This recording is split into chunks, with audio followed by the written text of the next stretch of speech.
I'm Shulamit Elson, and I thank you very much for listening. I work with sound for stress reduction, for deeper and better sleep, and for helping people resolve issues in their lives.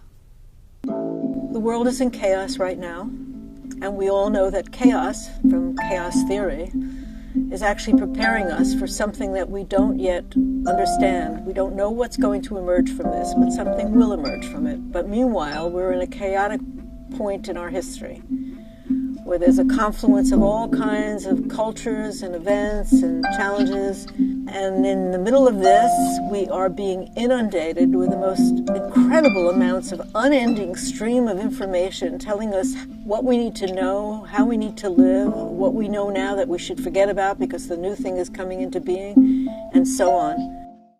Shulamit, tell us about your work. So I work with tonal vibrations. They're sounds without meaning, without concept.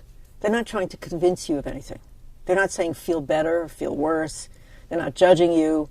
Sound is simply the vibration that created the universe, that exists in the universe at all times, that everything that exists has a vibratory frequency that can be measured.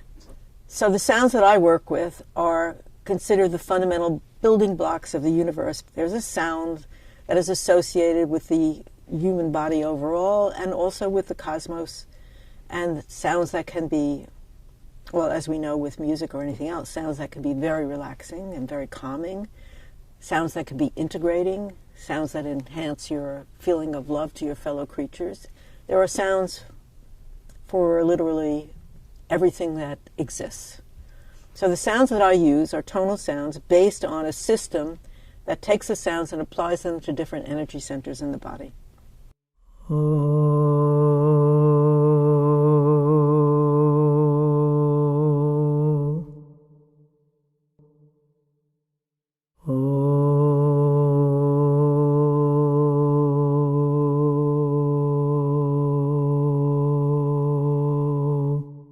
And you can use these sounds singly or in combination with each other to produce certain effects.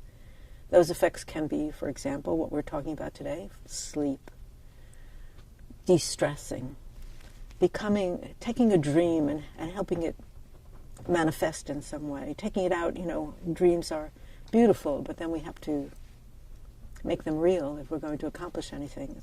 So I did have this Vietnam veteran who had PTSD and suffered tremendously for many years. He had other issues with Agent Orange and so on, so he was a person who had suffered greatly from the war.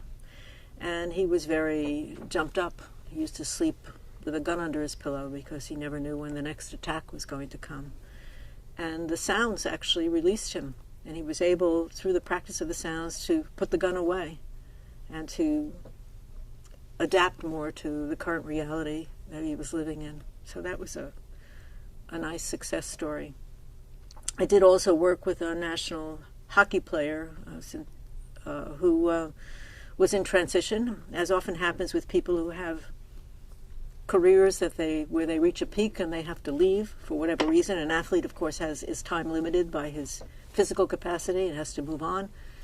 And often people like this are bewildered because without the thing that they were doing, they sometimes have a crisis of identity and they don't know where to go. Who are they and what can they do and who values them and so on. So there's a period of lostness, which we can all relate to because it can also, you don't have to be an athlete. You can be, let go out of a job that you've done for many years and that you're very, very good at. And suddenly, like in this technological age, there's no space for you anymore because you've been taken over by a machine. Well, who are you? What do you do? The sounds in that situation are very comforting. They remind you of something eternal. They remind you that there's something that's going on of which you are a part. You're the main player, of course, in your own life, but you're also a part of something greater, the natural seasons, the natural evolution of a person's life. And the sounds connect you to that and give you the opportunity to maybe slow down, relax, and accept that even though you don't know what's going on, something is going on.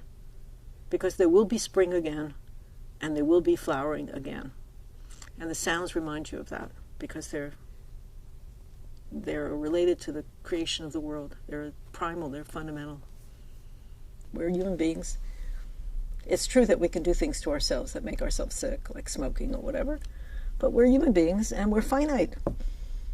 And things come and go, and you can't hold on to anything, no matter how precious or how much a treasure it is. You can make a ton of money, but once you have it, it's pretty familiar. It's just the water that you swim in, like a fish. And it doesn't have that taste of whatever anymore, you know. People look for new... All these guys who've made $1 gazillion, they now want to go to the moon or live forever. They're not satisfied. Their spirits are like hungry ghosts, the Buddhists call them. Their spirits are always searching, searching, searching for completion.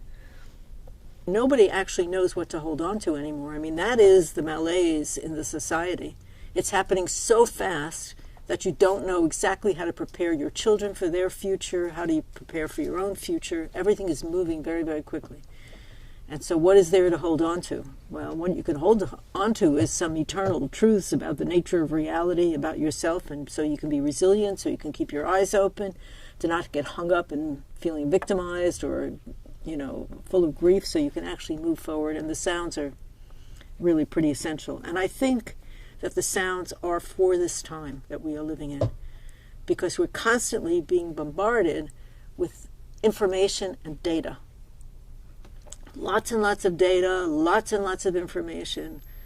So in that situation with too much data and a lot of noise, it's very good to have a technique that cuts through all of that and gets to the essence of things.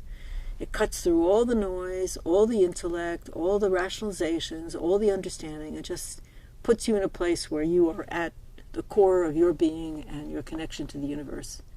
And of course, I'm not saying that you walk around and like don't know anything. No, I'm just saying that's your central place that you come down to, and it's very, very calming. It's possible to walk through the minefield and be completely calm.